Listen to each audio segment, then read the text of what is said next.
Hello, everyone. Welcome to the Rider Time Archive. And I know things seem a little flipped over, but there's a reason for that. Because we are here to discuss the new season of our show, which is Kamen Rider Ryuki. And we're starting off with the 13 Riders Special. And I know there's a lot of thought, like, why are you doing the 13 Rider special like at the start? Didn't it come out in like September? Well, after the show started, like 30 or so episodes in. Well, there's actually a good reason why we decided to go with this arrangement specifically because honestly, compared to other specials and movies, this one is a little problematic in terms of how to place it. Now, to be fair, yes. To be fair, yes. There is there we are introduced to characters here that we've already met before. Particularly the first seven writers. Um, Well, let me see if I can remember. Yeah, the first seven writers of the TV show, which are Ryuki, Knight, Zolda, Scissor, Guy, Raya, Oja, and if you kind of count it, Odin. So 8 out of 10, 8 out of 10 of the writers that we've seen in the show so far. But what makes this problematic is that it is very much an alternative timeline. What I mean by that, here's the thing. As we discussed in Fies, yes, Paradise Lost took place in an alternate timeline, but you could very well place it at the end of the series. Kamen Rider, Blade Missing Ace, also alternate timeline, but could very well be placed at the end. The Golden Fruit Cup movie, pocket dimension in an alternate timeline.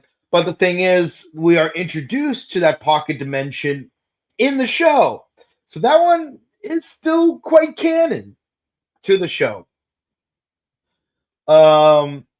Even Ryuki episode final, which by the way I do have a movie poster of.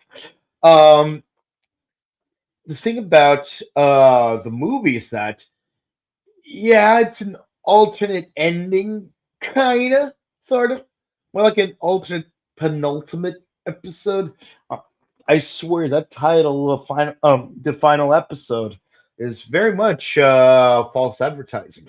But the point being is that you could very well place it at the end of the movie. Sorry, at the end of the TV show. Even Kamen Rider, Kabuto, Godspeed Love could very well be placed at the beginning of the series because it is technically a prequel, kind of. So like a lot of the other movies and specials, they do have like a place to put into the general timeline of the TV show.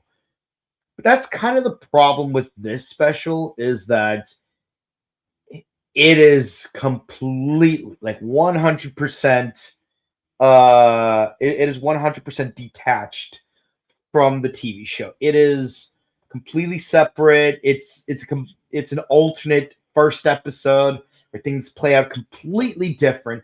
So we're introduced to characters that we're not going to see till later in the show. And yeah, a lot of people already had a chance to see the show before watching the special. So watching the special first makes well, as far as curating the season goes, yes, it would. There's no place to really put it. So the only place you could do it is either after we do the TV show or before we start the TV show. And typically, when I watch Ryuki, because this isn't my first time watching it. And by the way, I do have the show on Blu-ray. I want to thank Shout Factory and Tokushoutsu for not only for actually providing the actual Blu-ray of the TV show, but also it comes with the movie. I got my copy for $22 at a video store because video stores thankfully still exist.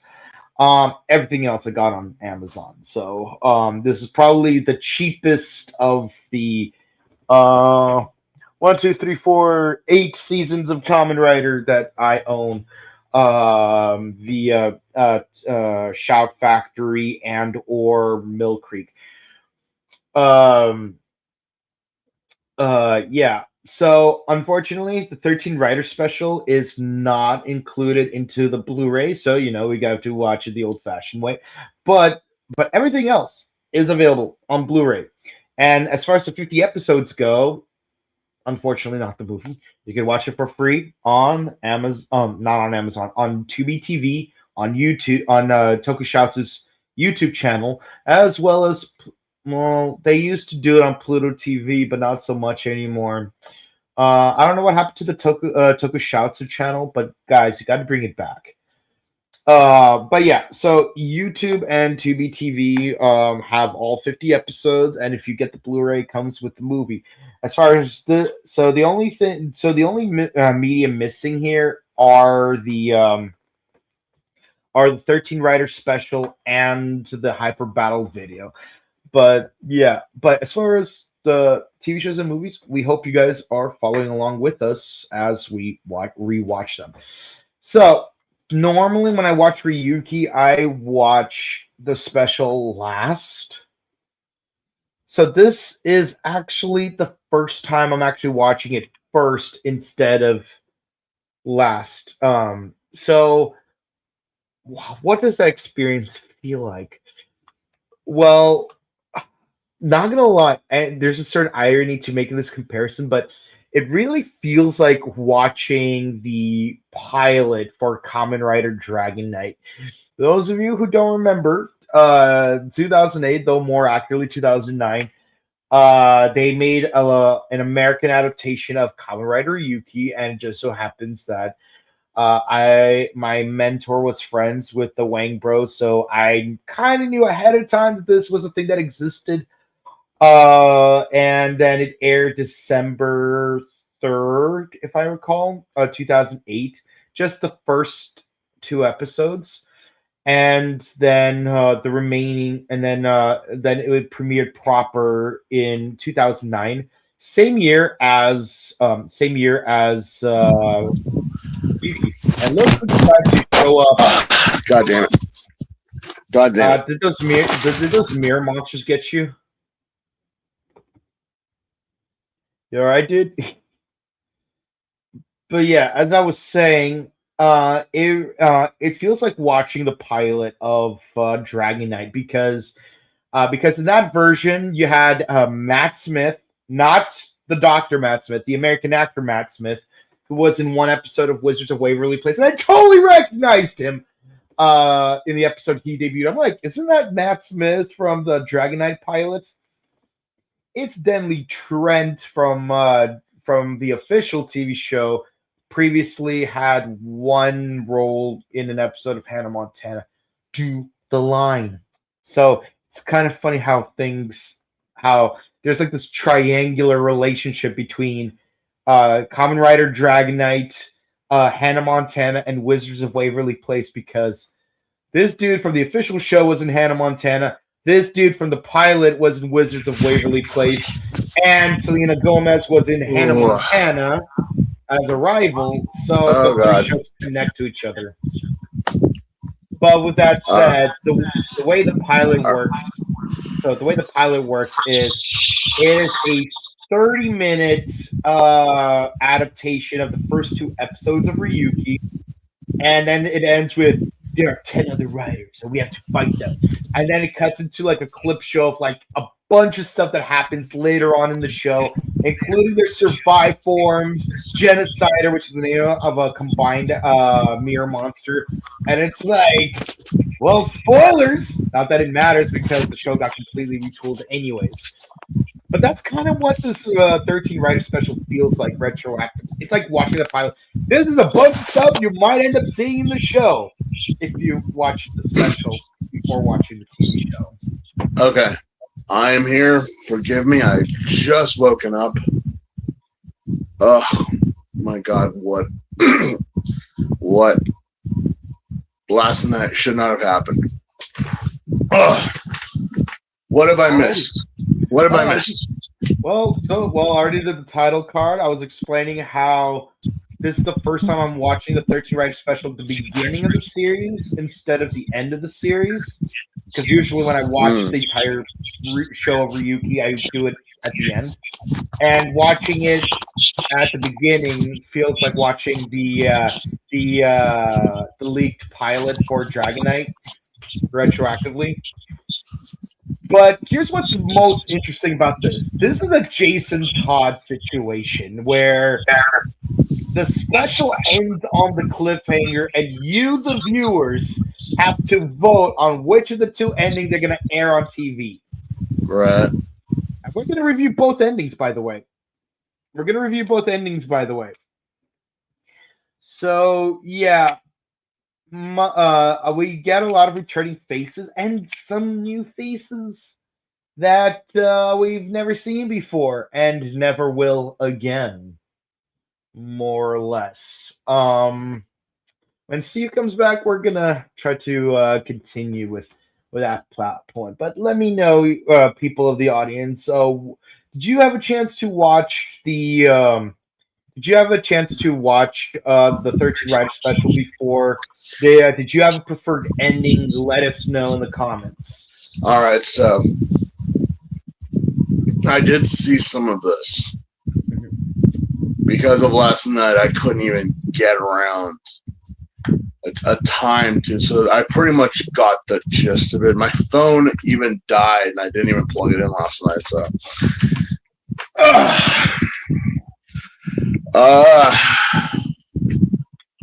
What have we already touched on? We've touched on already what the series will be. This movie, you told me this film was not necessarily an official movie. It's kind of like a special. Yeah, it's a prelude to what is to come. Yeah, well, it aired in September of 2002, so it aired midway through the series run. But it's kind of like but it's so obscenely standalone that it doesn't really matter when you watch it. Is it a recap? Not, it really isn't. It's a completely original storyline. It is what people in the weeb dimension refer to as an OVA, except for the the A part because it's not animated. Okay, so it's within the story, but it took something and then made like a beeline. Like no. The story went like this, as opposed to, well, it's kind of like, again, the whole butterfly effect. There was one event that caused them for it to be told in this story, but if it didn't happen, then this would have happened. Oh, it's even more segregated than that. Like, this is the best way I could describe it is that this is a completely alternate first episode. Yeah, because the first episode, our Kamen Rider, again, I don't know the name of him yet. Shinji Kito. Shinji, oh God. Yes, I know. Get in the mirror, Shinji. Shinji, oh man, the Ava references will not stop. Yeah. So,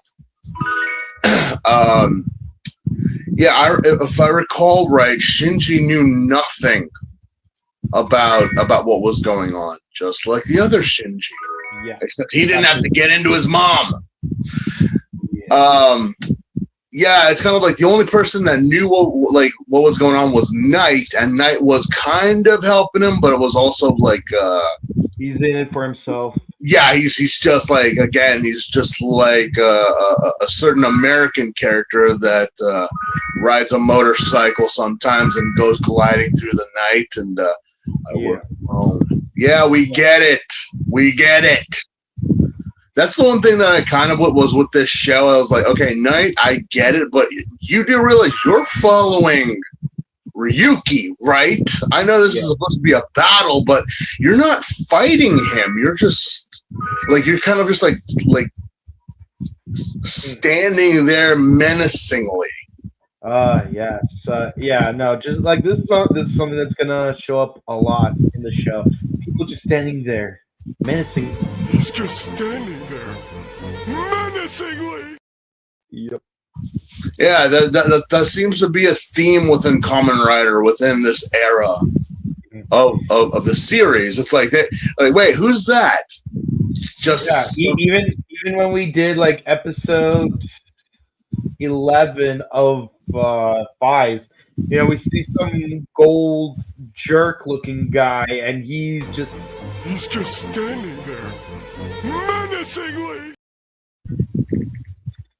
And then we see a red stag beetle guy. He's just standing there menacingly. Not a lot of that in Hibiki though. Yeah, no, not so much in Hibiki. It's kind of like we already played that trope way too many times. Let's pull it back. We won't bring it back till at least Wizard. Yeah, Wizard had a lot of those moments, like there's just someone kind of in the background, like looking at them. Forze too, but they were all the students, but still it applies. Yeah. I know nothing of Ryuki other than it's a card-based gimmick. Oh, so it's your first time watching Ryuki? I have seen clips. I have seen. I know of what Oja. Oja. I know of Oja. Yeah, Oja, King Cobra. Yeah. Apparently, even though it's one of those things. Even though Knight is there, a lot of people said Oja is the secondary rider. Or at least because apparently, so Oja was like one of Ryuki's like allies, but then became an enemy. No, that's what someone told me. And I was like, explain, because I said I was watching, and they're like, no, well, a lot of people like would argue that Oja is the secondary rider, not Knight. And I'm like, but it's always been those two. It's always been those two. Why is see, like if anything, Knight would be the main writer and Ryuki would be the second writer. Well, that's what I said, because every time you see promotional, it's always those two. Yeah. They're like, where the hell does Oja fall in there? I'm like, no, I actually looked it up in the chaos of all yesterday, and I'm like, oh, okay, Oja, yeah. He's he kind of has an arc. Yeah, Oja is basically the Ryoma Waring of the group. Yeah, he had an arc here. He's kind of one of the bad guys. I mean, he's just like what you would stereotypically assume. Yeah, a snake would be. So it's like how there's that one guy like basically if you watch Squid Game, he would be Thanos. Yeah. Yeah, it's and the funny thing about bringing up Squid Game is that like people talk about Squid Game. Oh, Squid Game is so good. Squid Game is like, I'm like, it's okay. Like, how do you think it's okay? This is so good. I'm like, I don't know. I've seen other shows and movies with the same premise. Like this is basically a Korean version of Kamen Rider Ryuki. I mean, Ryuki, what's that? I mean, look, the premise of this show, from what I understood and get, is there are 13 riders. It's basically this started off years later would become the Rider Wars and then the 199 battle. This is where it started. This was the idea, because apparently looking up, with the past seasons that we have done, both Ichigo, X, Black, and all that, looking into it, especially since they did a lot of specials with the original 7. Apparently there was this idea long time ago. I think maybe Ishinomori Sensei had something to do with it. I'm not sure. But apparently they said that they wanted to make a show gathering all the other Kamen Riders and having like a battle royale type of show. Like only one will survive. Everyone else is gonna, only one. But with only also including Sky Rider, all of them from black down, all the way down. Yeah. But the fact that it's I think at the time they had done the OVAs and the movies of Jay and Oz and all of them. But it's wait, we have a problem. We have RX, who was black, and how are we supposed to do that? Again, not a lot of creativity back then. So they were also, why would the Kamen Riders fight each other? That makes no sense. They're all heroes. They're all no, we could kind of make it they were brainwashed. No, that doesn't make sense. And so I'm guessing at this point in time, they finally realized, what if we do? But they're it's just one rider, and the other ones don't look because again, we can't have our heroes fighting amongst each other, even though they would do that way later on with Gone. Mm-hmm. But that's old versus new, so regardless. But I'm so my understanding of Ryuki is there can only be one. Yeah. It's like the Highlander. Exactly. It's just we apparently there's these 13, possibly 14, 15, because there always got to be a secret one that's running around, and they all have to fight each other. So from my understanding, there is a threat. There are kaijin running around. Yeah. But they're not the main focus. Yeah, no, the kaijin are literally just random wild animals, basically.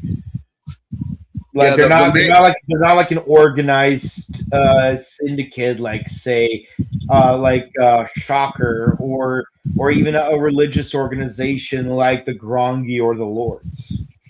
Yeah, it was just kind of it almost.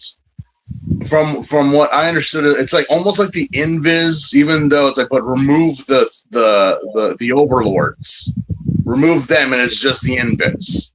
They're just random creatures that appear and sometimes have to take care of. But the main focus and threat are the Kamen Riders. Yeah. So I'm all right, so you're going to try to kill one another because apparently towards the end, one of you is going to be the main one and you get a prize out of this. Yeah, so basically the way it works is 13 riders have a contract with a random mirror monster. Any one mirror monster will do. It's not like the mirror monsters are, the 13 monsters are prescribed. It's like Shinji just happened to contract with Dragretter. Doesn't mean that Ryuki would have automatically gotten Dragretter. It's just Dragretter is the one monster that he contracts with. It could have been he could have contracted with an Evil Diver, with a Gold Thunder, a Gold Fire, Megazell, a Gigazell, what's called a Hammerhead. All the monsters, they do have the names. It's basically like Pokemon. And they even made it. The premise pretty much is again, you think you were chosen? You think No, you you're think just this a was random already? person who Yeah, found you it. think that you think that you like? Oh yeah, no.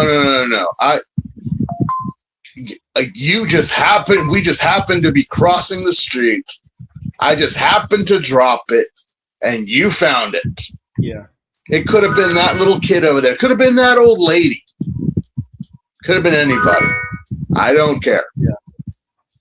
So the fact that Shinji gets a dragon. Yeah. A dragon. I'm like, well, that's pretty badass to have a dragon, even though some of the very creative aspects of this show are the armors. Yeah. I'm like, crazy enough that, Ryuki looks like Ryuki, even though still having the grasshopper face. Yeah. That's the thing that all Kamen Riders must have, obviously, even though it's like, Wizard and all of them kind of, no, it's still there. You can still see it.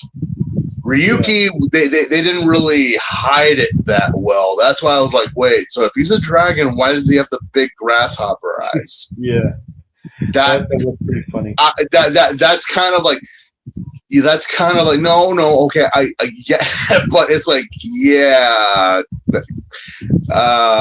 well, yeah, he's the commoner. Yeah, okay, I know, but again, this is, what was this, early 2000? This was like it was 2002, yeah. 2002, yeah.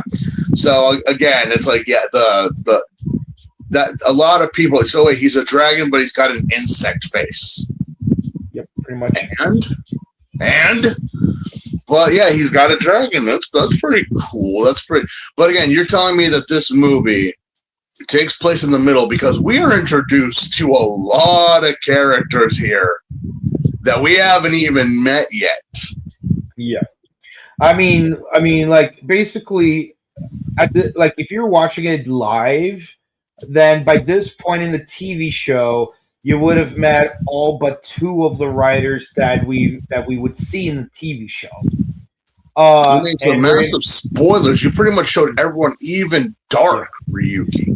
But but what I appreciate about it is that in reality, like, all 13 writers were already there. We just haven't seen them yet in the TV show. It's just they're off somewhere, God knows where. Hope you don't run into them, but they're around. They're around. Yeah, no, yeah, they did mention. Yeah. In the original series and whatnot, there are 13. There's 13 animals, and again, the opening credits for the show actually kind of do show you who they are.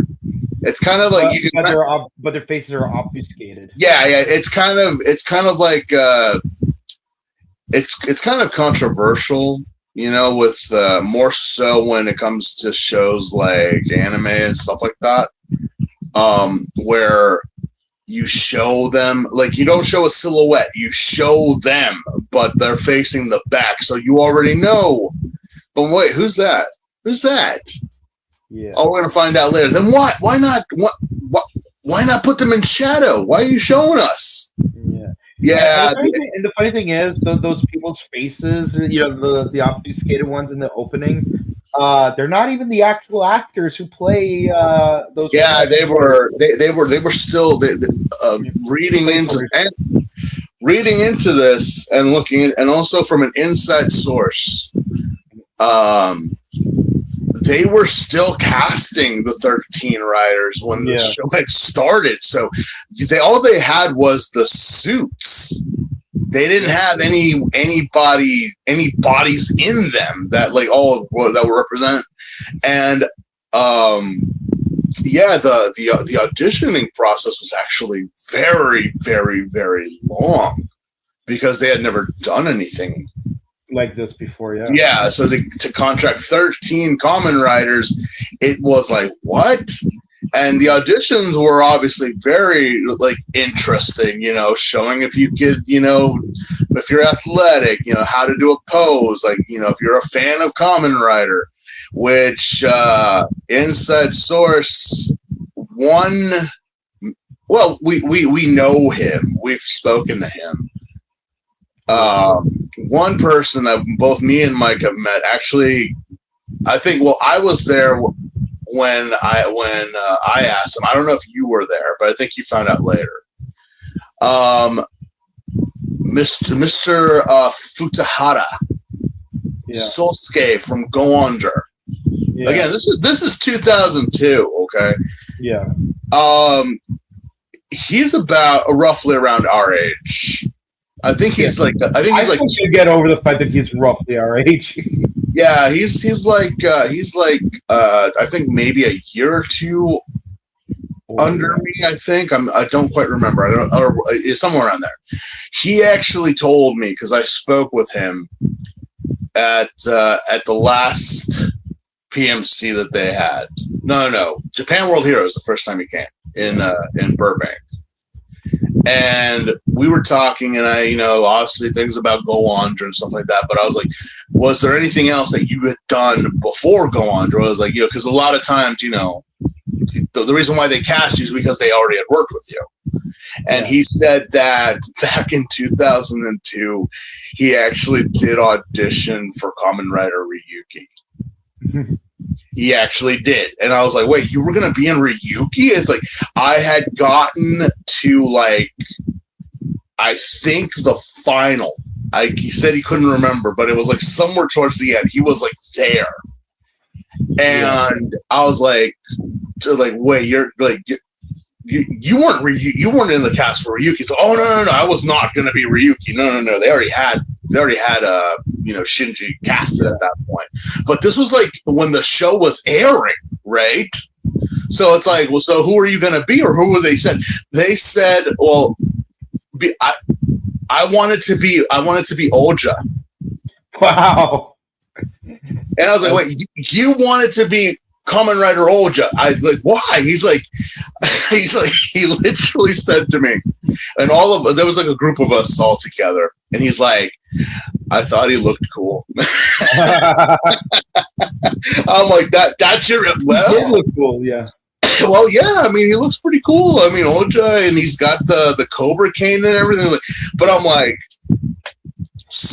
can you imagine our very own Go On Red was going to be the sadistic serial killer character? Yeah. I was like, Sosuke evil. I was like, yeah. I mean, obviously, I see Futahara, and I'm like, no. I mean, I'm trying to, but you're already Sosuke in my mind, and I'm like, Sosuke was a spaz and very energetic, and when I'm like, Oja's pretty much John Wayne Gacy. Yeah, he's pretty much like Manson or even what was the or Donner, just like John Donner, how I want to see how that would have played out. I demand to see you in a role like that. Yeah. But he said that give us the Sosuke cut. But apparently they wanted to go with someone who was a little bit more older. Yeah. So they were like, they loved what he was doing. They loved his energy, but apparently he said, no, I got there, but they're just like, no, they're going with this. So he was bummed out, but they were like, no, stay. We're going to use you. Apparently Futahara does show up in the show as an extra, and in the background, but we would not see him until what was it, 2000, 2007, 2008 for Go Under? No, 2009. So yeah, imagine that, ladies and gentlemen. Sosuke from Go Under being Oja.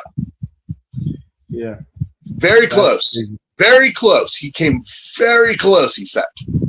So I'm like, all right.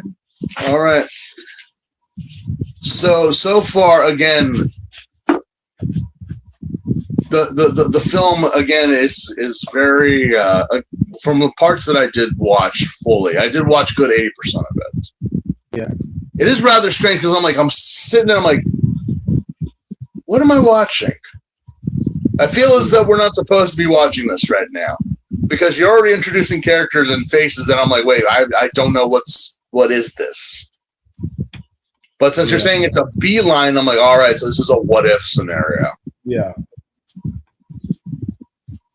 Honestly, it's very early 2000s.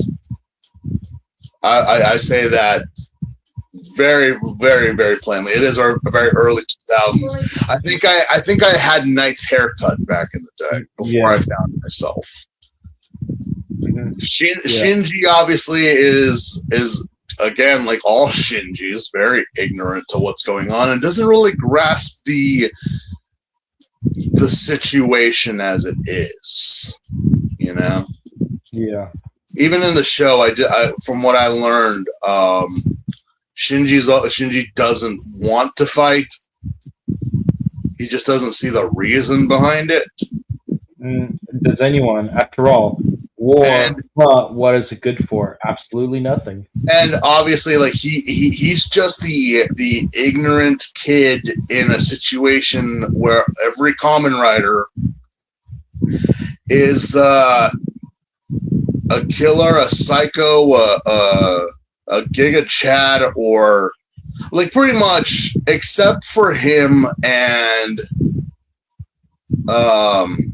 Knight kind of falls under there, but not really. Him, Knight, and Fawn. Yeah. Everyone else are crazy. Yep, pretty much. Everyone else is crazy. They're all psychos. They're all completely unhinged. Like they you know what this show also reminded me of? Because obviously, not a lot of people will get it or what's it, but for those who do, it's Gantz all over again. And again, the manga at this time was actually being published at this time. You got a couple of random kids getting involved, and also, and then you're put in a death game pretty much. But then you realize, oh yeah, no, people die, and they do. And our main three want to save everyone, but in a way, some do more than others, as opposed to what had come before. And then you meet the rest of it. Oh wait, there isn't just this situation. No, there's a bunch of situations going on all over Japan, or even more globally.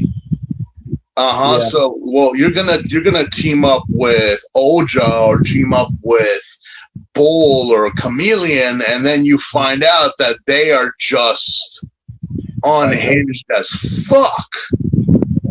Like, wait, we're not supposed to. Who said? Like, literally grab a machine gun and start shooting everywhere. Like, that's their level of conduct. Yeah.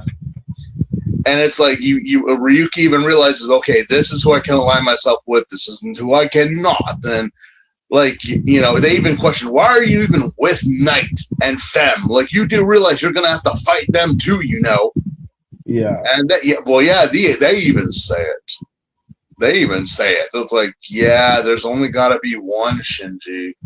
Yeah, there can only be one. There can only be one. So what is it? But apparently Shinji's like, no, it doesn't have to be that. That's the same thing.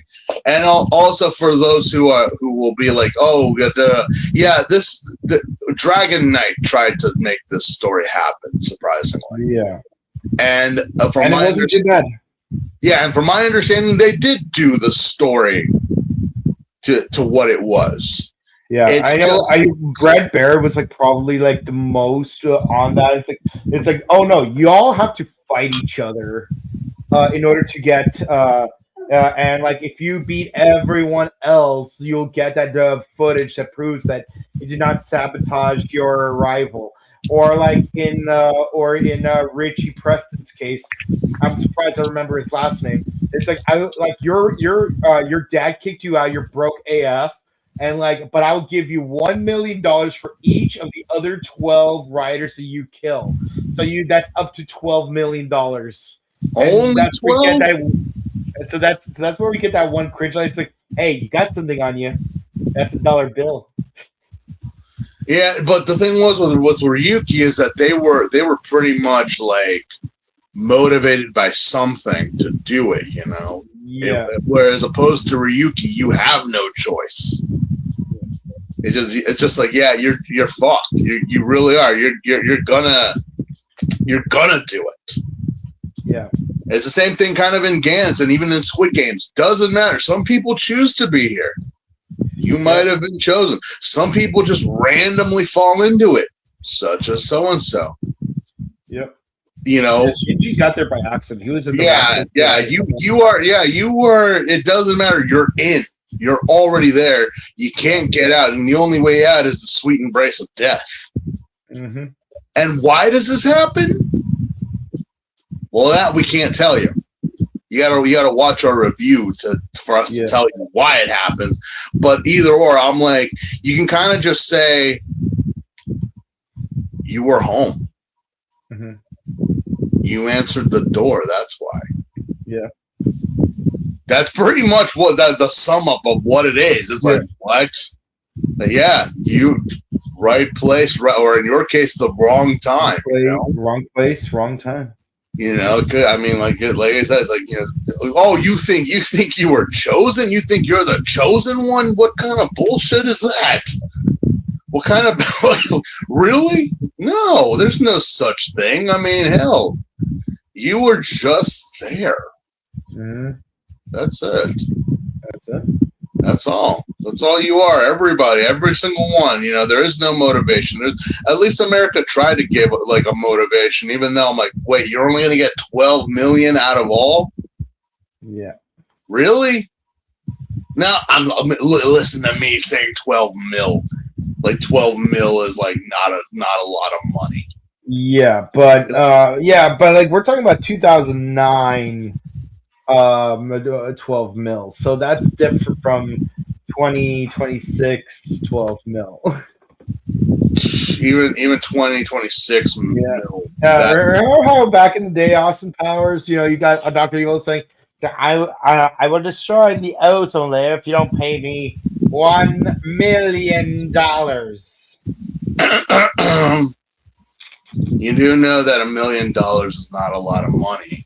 Not in the 90s. Yeah, we have not in the 90s. It wasn't. It's like, you know, blah blah. It's like, in the 60s, it was a big deal. You know, just like, there you go. Yeah. What else about this special that, you know, other than just interrogations? Well, we start off with a scene where our good boy Shinji's holding Ren in his arms, and he's about to die. So we cut back to 3 days earlier. I'm not a huge fan personally of the whole 3 weeks earlier teaser thing. I feel like, you know, we should start our stories where they begin, not start them where they get interested. Get out. What? Yeah. Okay. No, that I remember. Yeah, and we get a weird scene where Smart Lady is being controlled by a computer. Where, like, if you tickle its hard drive, she gets tickled. Yeah. And if you open the outer chassis, she starts disrobing. I'm like, is this the way we're gonna treat Smart Lady? You know, again, Kamen Rider at this point, and it is notable at this era. We were trying to get away from small children at this point in time. Because, you know, as always, I know some people want to say, and we've said it on this many a times, that this is a kid's show. Yeah, it is a kid's show. But if I were to give it an American TV label, this would be PG-13 levels of, like, yeah. So this Kamen Rider at this point was trying to get away. The Sentais had from 3 to 8, or from 3 to 12, you know, by TV standards. Kamen Rider was from 13 up to 20, let's say. Mm-hmm. Because, that one part where they're taking apart the computer and what, I'm like, wait, what? I don't know who this is. Yeah. I have no idea. But, okay. Alrighty. All right. I feel as though, I was like the old joke, someone in Japan is getting off on this. And so we move forward. Because I'm like, okay, I don't know who this is. I don't know who these people are. But I'm like, well, we know that they're part of a newspaper, online newspaper. And that's still a thing in Japan. And that's basically Shinji's place of work. Because back then, we just started using the internet to sell magazines and whatnot. All right, so keep going. Yeah, and so Shinji just happens to be going home when he's attacked by a monster, and a dude in a red suit saves him. And it's like, oh my god, it's a superhero, and who's red? It has a dragon motif. Are you Ryu Ranger from Die Ranger? No. Have we? We have not had a main series Red Ranger with the motif of a dragon since Die Ranger, have we? Ghost Sager. No, Go Sager. No, I mean, I guess, but I actually did kind of enjoy Ghost Sager, but that's how much they actually leave an impression on. I'm surprised we have a Stag Beetle Red Ranger, to be honest. But seriously, that's where Ryu Soldier kind of dropped the ball, because I seriously thought we were expecting knights who were dragons. We were expecting knights and dragons, but instead it was dinosaurs. And then don't forget that in Zenkaiger we would still have another red Tyranno Ranger. Yeah, enough with the dinosaurs, guys. But all right, continue with the special. Yeah. So he gets attacked, and this guy basically saves him, but then his body starts disintegrating, and the actor playing this red dragon hero guy turns out to be the Red Ranger from Die Ranger. So was it actually him? It was him? Yeah. I didn't know. Ryu Rider. See how crazy it was for me last night. I didn't even notice that. I'm like, of course I know who that is. Yeah. So I can honestly say that in an indirect way, I have met Kamen Rider Ryuki because he the actor who played Ryu Ranger was at Morphicon a while back, and he even did the Ninja theme song to him. He had fun with that. But the point is, wow, you got a red dragon playing a red dragon. But he gives him his advent deck, which means now the curse passes on to you. You must stop the fighting. Riders should not be fighting, not like this. But that's not how Shinji gets the card or the not in the original show. Yeah, that's why I was like, that's not how he gets the thing. Nope. All right, continue. Yeah. All right. So basically, so he's now the new Ryuki, and he's confronted by Ren and Homegirl. And yes, spoiler alert, she's Odin's sister. But yeah, no, it's like you're an idiot. You became a writer. That means we will have to fight each other. We don't have to fight each other. Not like this. Well, we're gonna have to fight each other. And it just so happens that Ryu Ranger also gave him an address book of every rider that he already discovered the identity of. So Shinji tries going around trying to convince everyone to stop fighting, and it doesn't go well because one, Zola was like, "I'm a lawyer, and I don't have to listen to you." And you really want to team up with all the writers? Let me show you who one of my clients is. And then you have like the face mask who's like, it's like, hello, Clarice. Oh yeah, that part. Yeah, and then it's like, yeah, so we're not allowed to have reflective surfaces because because we've seen that episode of SPD. That's totally where you got that from, right? Ryuki aired years before SPD came to the US. Yeah. That guys, no, don't. I know. We don't know anything about Kamen Rider. I know, but no. All right, that's the fucking thing. It's like, I'm pretty much sure is that Deca Ranger copied that from Ryuki.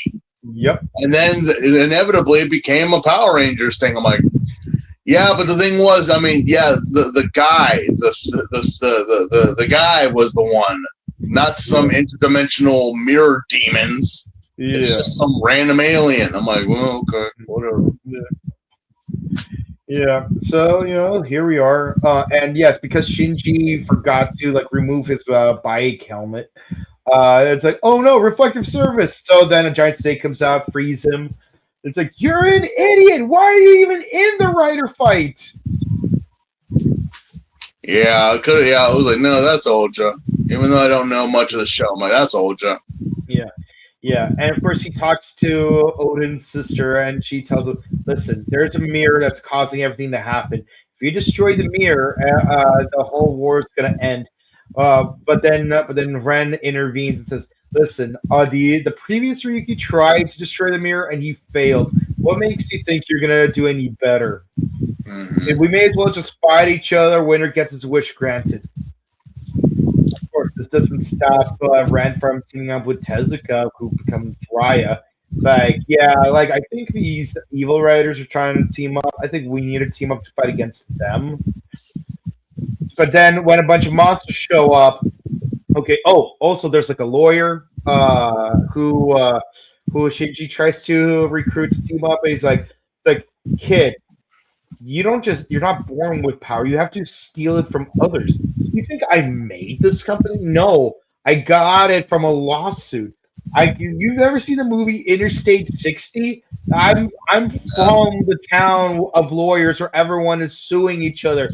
I'm the one who was able to sue the entire town to let myself out. And I used my abilities to sue this company into making me its CEO. So no, I'm not gonna help you out. Oh yeah, and we find what's the name, guy inside an arcade. It's like, nah, I just want to be a gamer. Also, you're playing Soul Calibur 2, and you're using Nightmare. Yeah. I'm like, well, granted, how many hours he probably played? I'm like, no, Nightmare was more bulkier, more like you had to have some skill to play as Nightmare. Not just anyone could have played him. Yeah, no, but I'm not gonna lie though. That's actually the kind of thing I appreciate about high score girls, where that one girl that's new to gaming just accidentally unlocks Akuma, and then she actually learns how to use them, and then she becomes an Akuma main. Mm-hmm. And she's so severely inexperienced compared to the other two main characters that it's funny that it's like the main character stand is Guile. His rival and love interest stand is Zangief. Okay, cute little rich girl, big bulky Russian dude, and then you have this other girl. It's like her stand is Akuma.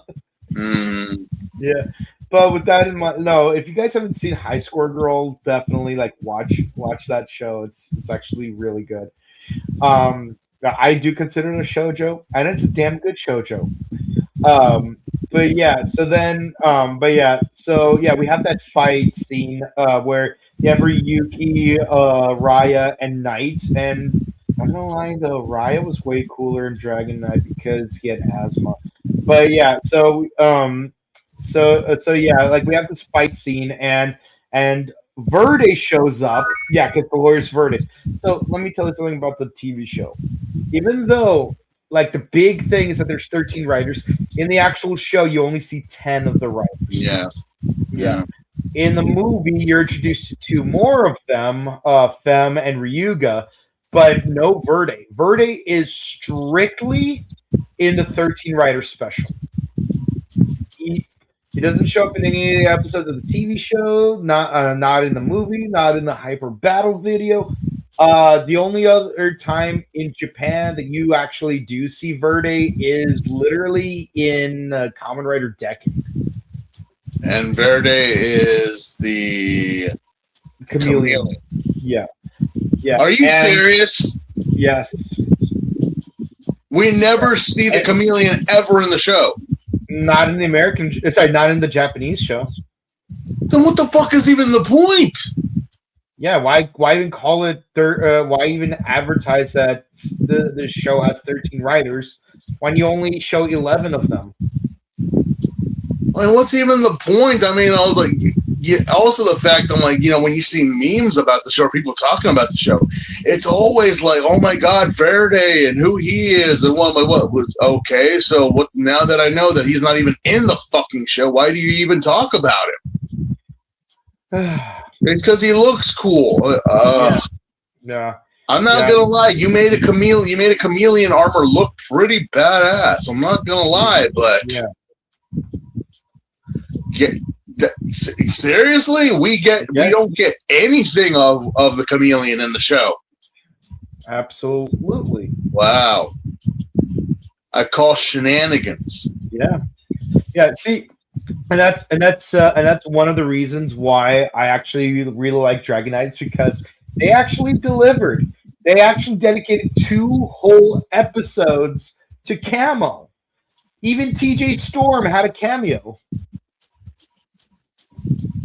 I was like, why would contrary to what 8x10s say show? No, TJ Storm was not Verde or Camo in this case. No, it was a student of his who he kicked out because he was cheating. But can you imagine if TJ Storm was? Can you imagine if TJ Storm was Camo? Like, he went from Doom Master with the Vixens to Camo with the Biogriza. And then later on would be Godzilla in the Americanized series of Godzilla. Yeah. So again, trifecta. And he will inspire the design for Kamen Rider X8 Hyper Muteki. It hasn't been confirmed that he was the inspiration. No, that's just an inside joke that he and I have. Because he has the dreadlocks. Yeah. Yeah. So from what I remember on this viewing, we do get Scissor involved with Ryuki, and they do take out a monster. Only for that to be a betrayal, because next thing you know, like about 5 other riders show up. Yeah, you got Verde, Zolda, Ryuga, and Knight show up. And then Scissor just decides to be an asshole, and it's like, I'm going to team up with these guys. And the thing is, Scissor in the TV show, he only had 2 episodes, but he was a serial killer. Again, who isn't in this show? Yeah. Who isn't in this show? It's Ryuki by himself against 5 other writers. Like, who is not a psychopath in the show? We get it, TV Nihong. You tried to make this a PG-13. We get it. Yeah. Everyone here is a murderer and wears the skin of women. We get it. Mm-hmm. Yeah, it puts the lotion on the skin, or else it gets the hose. Yeah. So I'm like, all right, but then apparently they betray Knight for some reason because they're like, finish him off, Knight. It's like, but he didn't. Yeah, he didn't do it. But then it's like, but for some reason, Verde is like, something is happening to him, or he notices something. Is like, we gotta go. Yeah, well, basically, if you stay in the mirror world too long, you disintegrate. Yeah, that's what I was like. Wait a minute. Either my phone is acting up, or something is happening to him. Which again, if you do not know this show is giving you massive spoilers. Mm-hmm. Because not only do we see Ryuki, but we also see his secondary form. Yeah, we see his final form. That's the final. Oh fuck. Yeah, again. Ryuki originally aired around January, February. This special aired in September of that year. Okay. Oh, fuck. Yeah. Massive spoiler. Because no, I did notice when he was fighting, he pulled out like one of the cards. I'm like, wait, you're not supposed to have that. Yeah. But then I forgot. Like, I forgot what era or what point in the timeline where I'm like, no, but. You okay? Why? Yeah, we're getting some issues with your mic right now. Yeah, but you're right. Yeah, but yeah, you're right. It's like it feels really off-putting if like you're. I mean, to a lesser extent, it does feel off-putting. I mean, actually, not necessarily because if you're watching from the perspective that you already watched the show, and then you're watching this from the beginning, like, yeah, you think it like that. But the thing is, if you're watching this special first, yeah, it's kind of spoiled, but also think of it as a pilot episode. Because remember, the Dragon Knight pilot also showed all of this stuff in the pilot itself. Well, I mean, like I said, and I've said it before, but I'll repeat it because it might be a thing. Because I know we're gonna bring up the American version in this review as well, slightly but surely. We'll reveal something. Yeah. Americans are simple, more so the children. Yeah, you have to get their attention right off the bat. Why do you think that Power Rangers, succeeded where it should have failed? If they had decided to do, if they had decided to do the original Zoo Ranger run and story, yeah, it would have crashed and burned. We didn't get the Megazord until episode 7. We didn't get the weapon. Yeah, we didn't get the power weapons until like episode 2 or 3. Mm-hmm. We didn't get any of that stuff. But in the first episode of Power Rangers, we get the weapons, we get the Howling Cannon, we get the Megazord, everything is just thrown at you. It's thrown at you. And that's what got you. And again, being a child, you don't know. And it's the same case that Ryuki or Dragon Knight did as well. We got to get their attention, and how else are we going to get their attention unless we spoil the show? In Japan or in anywhere else, you wouldn't be allowed to do that. You wouldn't be allowed to. You would be destroying the storytelling. Yep. But here's like, no. We have to, because we got to get your attention, and the fighting and the blasters and the armor and the dragon and whatnot. And that, yeah, pretty much. So you could say spoiler. No. That's advertising. Yeah. We have to. More so in America. You're trying to make a foreign property work in America, you're going to have to do that. Yeah. Or would you have rather wanted the live action original storytelling for Sailor Moon? Oh boy. I don't care what I don't care what people tell me. I'm like, you would have rather wanted that instead of the original. Yeah. Amy is in a wheelchair. I mean, yeah, she's in a wheelchair. I'm like, it could create good plot points later on, but we wouldn't know because it never got greenlit. But then again,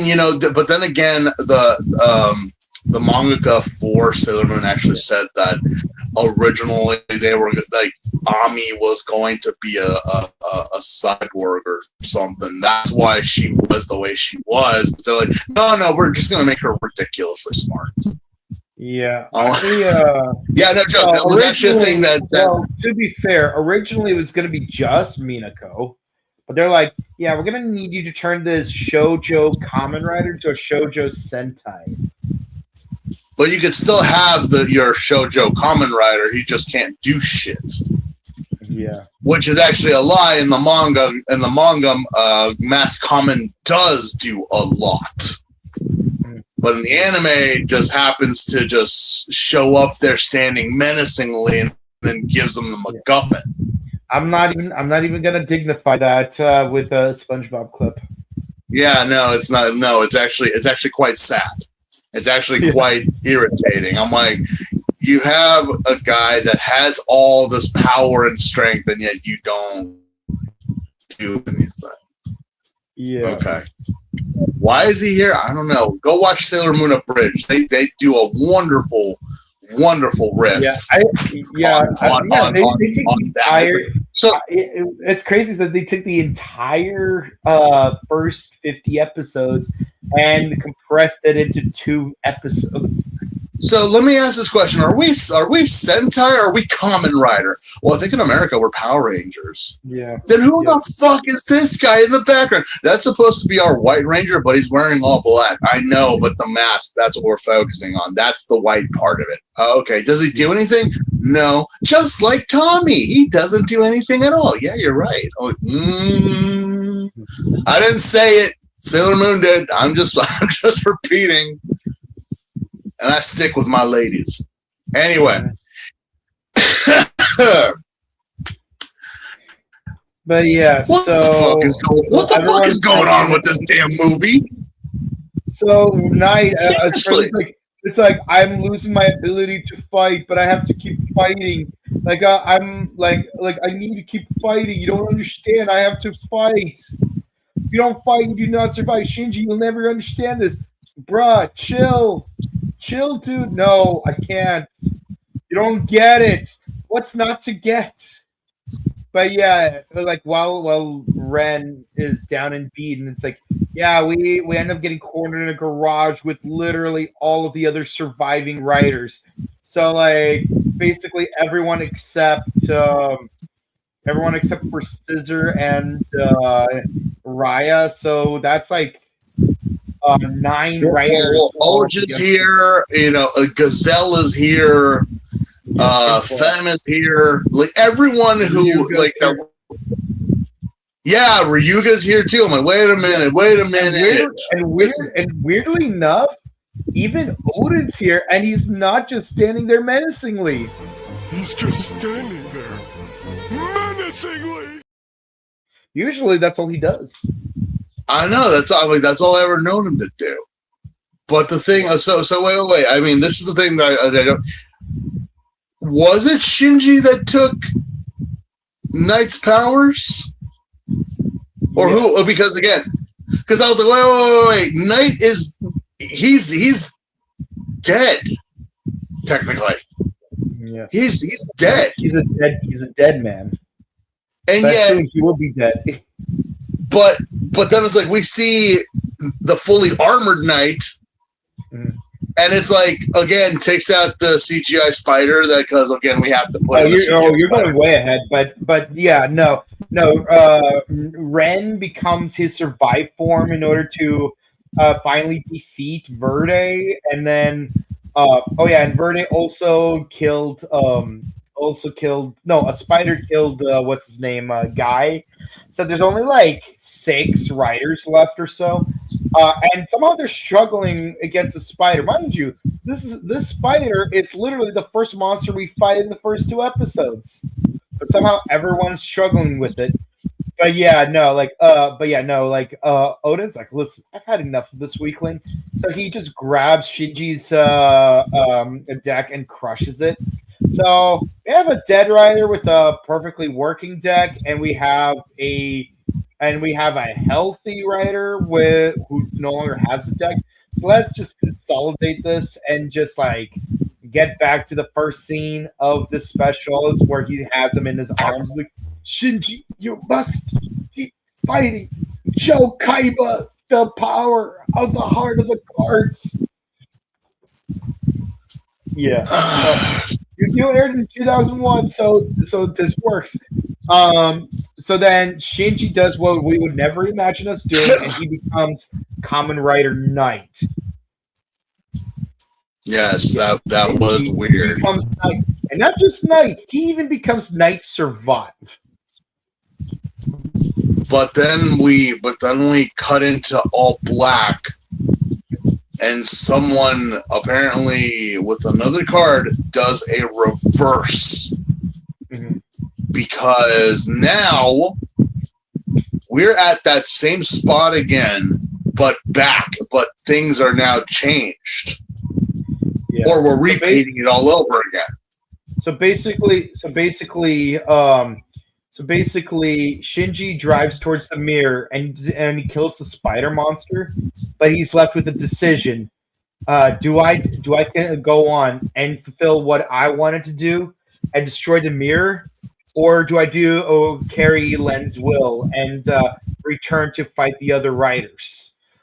And that's when we are introduced to Yui's brother, who is Odin, by the way. It's like what do you think? What should Shinji do? Should he go back and fight the other riders, or should he destroy the Master Mirror? The only person who can decide his fate is you, the audience. So call these 2 phone numbers to vote for the ending. So yes, Jason Todd. We're Jason Todding this thing. Oh boy. Yeah. So yeah, we're gonna go into the 2 endings. One ending involves him going back to fight the other riders, and basically you have like everyone activates their final vents, and while Shinji rushes at them. Does he defeat them? We don't know. We don't get to see it. Yeah, because it just goes back into that whole fucking and then it cuts back to Odin saying, was this the correct decision? Maybe the answer is in the other ending." And then he activates time vent. So now let's go to the other ending. If he destroys the Master Mirror, yes, the Master Mirror gets destroyed. All of the other riders, except for Shinji, become disintegrated. And then Shinji's own Night Suit also gets disintegrated. Shinji goes back to life as normal, but then he starts hearing the call of the mirror. Oh God! And then in the surfaces of various mirrors, he sees all the other trapped riders waiting for him to return because they're trapped inside. And then we cut to Odin once again saying, "Was this the right decision? Maybe the answers lie in the other ending." And then he activates time vent. So basically, both endings involve him saying, "Was this the right decision? Maybe the answer's in the other ending." That's basically the entire special. It's pretty much did Shinji become what he was supposedly meant to be, a killer and a murderer towards everyone? Or was he supposed to be well, either or. The situation is either or, you're fucked. Yep. Because everyone dies. Well, No, I mean in the first one, I guess technically they all would like, you know, I don't know if Shinji would kill them. He'd probably just maybe de-armor them. Yeah. But you still, but this one kind of seemed like, yeah, you destroyed the mirror, you did that, and now everyone is. I mean, are we confirmed that they're dead or trapped? Because, I mean, again, yeah, Shinji goes back because in both cases, Odin says that this is but the beginning of the story, and like, but like us people who have already watched Ryuki, it's like beginning of what story? There's no continuation for this. Well, yeah, because again, in the second, you know, we see Shinji go back to like normal life. But how normal is it when you're walking down the street and everybody or whatever wants to kill you, and every Kamen Rider, every single one of them, you see them on car rims or the reflection of a mirror or like in some girl's compact looking at you. They're all staring at you from the dimension of the mirror world like, yeah, you put us here. We're gonna make sure you pay for this. They're just kind of like, again, they're just standing there, waiting, watching, waiting and watching for that time to come out. And when they do, for the rest of his life, he's gonna see like 7 other people. He's just standing there, menacingly. Mm-hmm. Yeah, his whole life is gonna be, man, you can't go to the bathroom. Yeah, hell, you can't even shower. You can't even shower anymore. Yeah, because everyone's like in the puddle on your bath in your shower, you're gonna see like Odin looking up at your balls. You're gonna every reflective surface, whether it be plastic, glass, metal, anything. Water, tea, coffee, soda, anything. You're going to see them looking at you. All of them. Yeah. Because it's like they are forever it is like, forever it is your curse to know that we are here waiting to get out. I know Jake will kill me if I don't say this, but I'll say it forever. There, you got your My Little Pony reference. Are you happy, Jake? We you know what, I think for this one we really need to get the crazy Pinkie Pie meme going on because this show, more so this movie really would have benefited from the whole from having that like, oh, it's not so bad, and just zooming into Pinkie Pie going into complete other mayhem because everyone forgot her. This is when her hair went straight. Yeah, when her hair went straight. I'm like, oh yeah, oh boy, it's always the cute ones. Where are you going? I'm going up north. Fuck, I'm getting me some poutine. I ain't dealing with this shit. It's always the pretty ones. Oh no, I am getting out of here. Fuck this shit. Shouldn't we help? No. Next thing you know, we're gonna have a Lizzie Borden situation here. No, thank you. I know I have a 1,000,001 souls in me, but I'm not losing a single one to her. Forget that. Not doing it. Anyway. It's an ending and it's a bleak ending, so not really a happy ending. It's more like, Shinji's gonna be in therapy for the rest of his life. And the beauty of it being of him using what's his name of Odin using time vent at the end of both endings is like it kind of suggests that like, oh yeah, no, let's go even further back so we could fix everything that just happened here. And just watch the TV show proper and pretend that the special never existed. So in a way, this is a prequel. Yeah. Because again, using the time vent, it's like this never happened. Yeah. Yeah, the only difference is that between the two endings, it's like the time event only takes us back to when he's driving his motorcycle towards the mirror, but the ultimate time event is getting back to the point where Shinji didn't even grab that deck in the first place. Yeah, so again, I was kind of questioning why are we doing this, but now it makes sense why. Yeah, this was never meant. I mean, this is spoiler territory for anyone who doesn't want to know. But this is like, yeah, this story never happened. This is just a what if. Yeah. So why bother with a 51-minute special? Because it's the only way you'll see all 13 riders in it. That's literally it. Yeah, it's the only time you get to see Verde at all. Yeah, yeah. Like, at least them and Ryuga, you see them in the movie, but not in the TV show.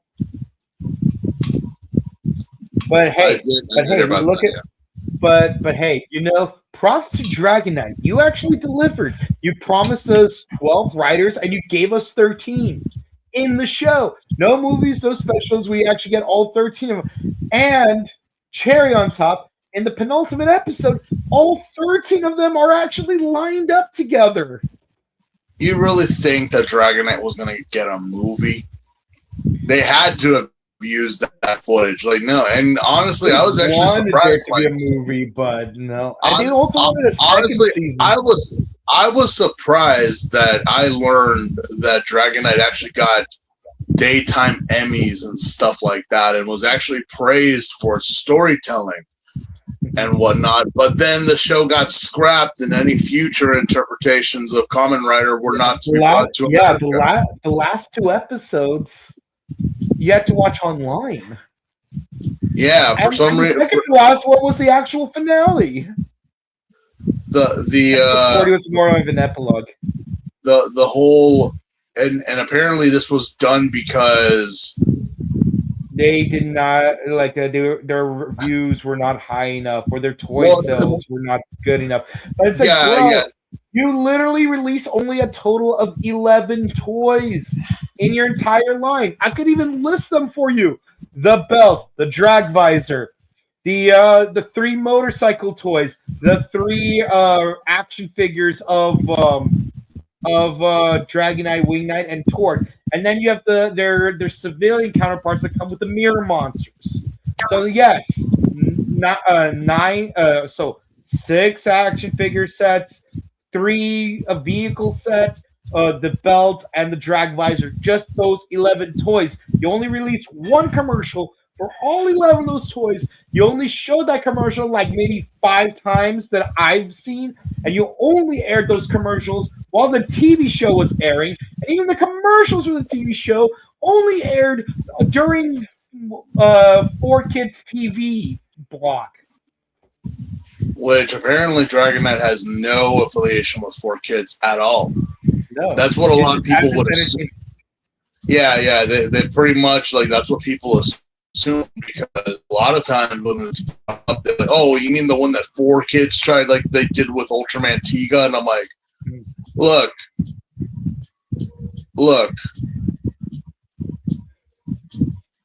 And all, like, doesn't matter who brought it to America. I mean, they had a solid cast. They had, they had won awards.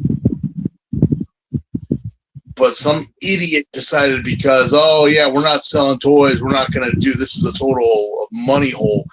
But so awards and Emmys and whatnot, that meant nothing.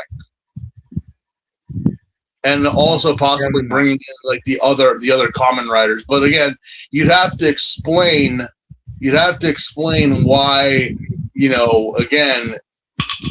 why. So they did 1 show with 13, and then you're going to go into 5s. Or Blade or whatever at the time, because at the time that Dragon Knight was a thing, we did have a very long list to choose from. Yeah.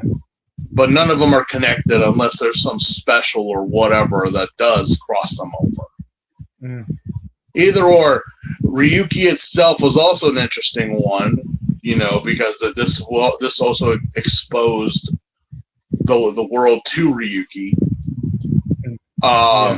Their casting, their decision making, their how apparently internationally they did say that they were in talks of bringing Ryuki to America. That's why they made the 13 Riders. Yep. But apparently during that time, the plan fell through, and later on, that's when Dragon Knight became a thing. I think during around the time that Kiva or Decade were actually aired. It's 2009 is the official release date of Dragon Knight. Although they did do like a sneak peek of like airing the first 2 episodes in December 3rd, if I recall. Definitely the month of December of 2008 before it was officially premiered. So depends on whether you would say it came out in 2008 or 2009. But yeah, no. And again, like 2007, I met Joe Doherty, who's a filmmaker, and by the way, I do have his blessing to do a sort of sequel to one of his projects. So thank you, Joe, so much. And like at the time, I was like really into Deno. I'm like I wanted to do like sort of like like a whole movie version of Deno and stuff. Obviously, it ended up not happening. But he's like, hey, this thing, like, it looks like a project that one of my friends is making. It's like, I'm like, what? No. It's like, yeah. I think it's called something like Dragon Knight. Yeah, look up IMDb. It's like Dragon Knight or something. I'm like, okay, yeah. My friend Steve is working on it. So I go to IMDb, which is a relatively new website for me at the time. And I'm like, a Dragon Knight, and then you see the poster, Kamen Rider Dragon Knight. And it had like the original cast members, from the pilot, with Matt. Matt Mullins was the only actor from the pilot to actually keep his role in the official show. The actors playing Kit Taylor and forgot her name, the female lead, like they were played by different actors. Funny enough, the original actress was blonde, but was replaced with a brunette one. While the actor for Kid was played by a brunette actor, replaced by not a blonde one, but he had like sort of a highlights thing going on at the time. But yeah, no, it was really interesting, and like if you're lucky, you would be able to find like the leaked pilot for Dragon Knight on YouTube, in 3 increments, because back then that was how they did it. And yes. In Dragon Knight, they in the pilot version, they even had like a transformation sequence. Like lands like Kamen Rider, Wing Knight, initiate. But no, they just changed it to Kamen Rider. Not as fun, but it is what it is. Yeah, so it was funny. So it's really interesting that like, if not for like this one guy who mentored me, I wouldn't even know that Dragon Knight even existed. And I'm not even like joking. Like I probably like the only reason I bothered to watch 4Kids on the CW was in anticipation for Dragon Knight. Like if not for Dragon Knight, I would not have watched 4Kids. And if I did not watch 4Kids, I would not have seen ads for it either. So like I probably wouldn't even know that there was going to be an American version of Ryuki if not for like that bit of tidbit, But I'm glad I did, because I was able to watch that show as it aired on 4Kids. The only show I cared about, there was Yu-Gi-Oh! 5Ds, but I'm not as big of a 5Ds fan back then as Jake was. Card games on motorcycles. But yeah, no, it's Dragon Knight was the only reason I came back to 4Kids, and I wouldn't know it even existed because again, almost no marketing. But I'm glad it was as good as it was. Nah, bro, this VTuber looks cute. But life's like this. But yeah, with that, the 13 Rider special, I give it a 7. Like I know what they're trying to do. It's just that the execution could have been better. But hey, at least we finally have 13 writers and not 10 of them. It really, really does mess with you. If you watch this special and you haven't seen the show, you're like, wait, what's that? What's going on? Yeah, we know. Yeah. So I understand. I get what, this would be very confusing to watch. This one would be more along the lines of, like you said. But is it necessary to watch? Well, technically, no. It's not canon. It's a what if scenario. It's a what if story. Is it fun to watch? Can you watch it at any time? Yes, you can. The thing is that don't take anything that you see here as canon, because it is as canon as anything else from a side project or a movie. It just unless you're a fan of Verde. Yeah, that's probably the only reason why you can or will watch it. But it's not necessary. It's not necessary. Yeah. All right, let's see. Oh yeah, what score would you give this? It's a 6. Knowing that it's like just a memory that'll fade. It's like, there's no reason to see it unless you want the what if scenarios. Beginning or end, you're like, doesn't matter where you watch this. It's just it's just a what if. Alrighty. All right, let's see what the comments have to say. I know Ryuki's hyped up like Black, but will it live up or will it turn out to be like Black? Oh man. That is a good question. But the thing is, when you look into the history of a show, Ryuki was not based off of anything. Yeah. It's its own series, its own show. The problem is that, Black was based off of something. And, be as it may, it did not deliver. Like I said in Black's review, you watch Kamen Rider Shin, and that is pretty much Black in its original story. Yeah. Not the series Black, and definitely not Black RX. So we'll see. We'll see what the hype is with Ryuki. We'll see what it gives us. All right. And our other comment, which ending did you vote for when you first watched the special? Oh, God. Just watching it, I couldn't even. I was like, all right, wait. See, that's the thing. As I was reviewing this, I picked up where I had finished watching, So I did get to that part where all the riders were and Shinji was fighting, and then I stopped, but then I picked it up. And I'm like, wait, we're not done? There's more? The what if scenario. I'm like, okay. Either or, I'm like, it's not a happily ever after. You know what? I think it would have been best if Shinji had just fought his way through and just ended everybody, as opposed to now living with the supposed trauma of what if they get out.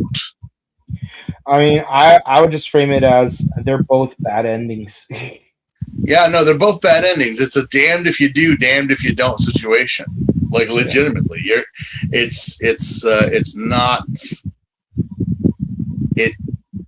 No. Yeah. But if I were to choose one, if you were to tell me to choose, I'm like, you know what? I would rather go down fighting than living a life of complete trauma and, looking over my shoulder. Yeah, like I'm gonna be honest, narratively, I would say that narratively, I would have said that I would have won with destroying the mirror, because that's the thing that Shinji would have done, knowing his character. But while it is also the bad ending as it would turn out, it is also the more satisfying ending, because the alternative is, you go back and fight them, but you don't actually see what happens when he does go back to fight them. Yeah. I mean, to me, I'm just no, I would rather just,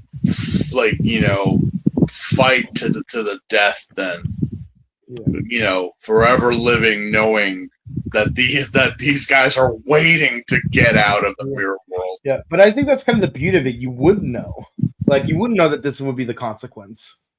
Well, yeah, that's the thing. It's like, so wait, when they were destroyed, when it was all done, are they dead, or did they?